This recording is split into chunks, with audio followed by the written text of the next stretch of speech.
I am going to talk to you about the 5th President of the United States, James Monroe, and I'm also going to predict what kind of student I think he would have been if he were in my 7th grade math class. We're wasting time.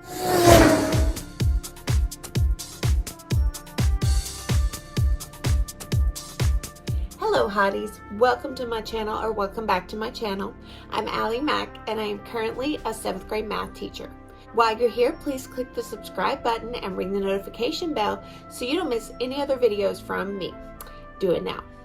In this video, I'm just going to talk about the 5th president, like I said earlier, the last of the founding fathers. So I'm ready if you are.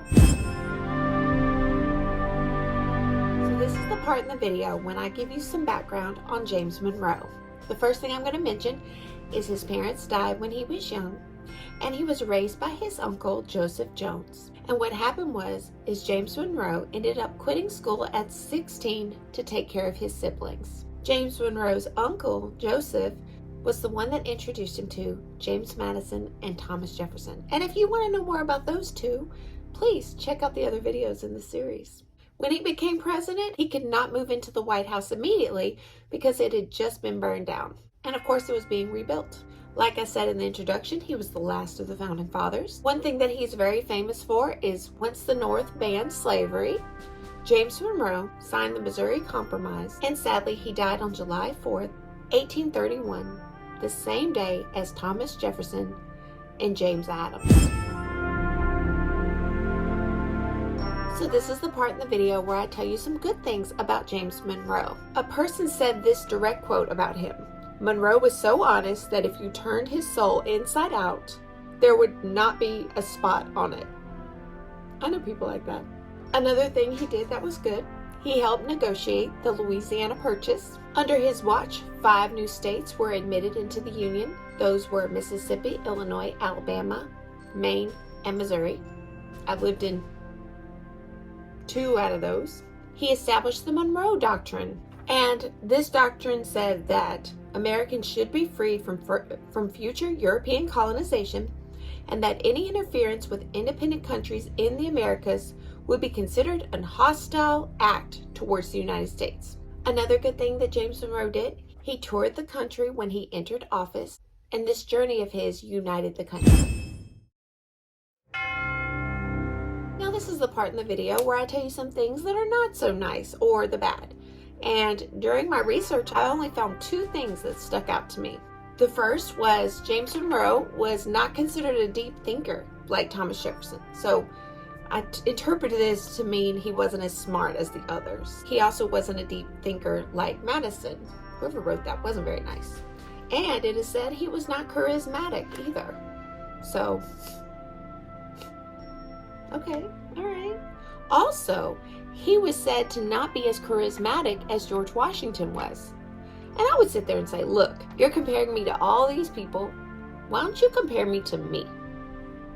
So I might not be smart, I might not be the life of the party, but there's other things that I can say that I am good at.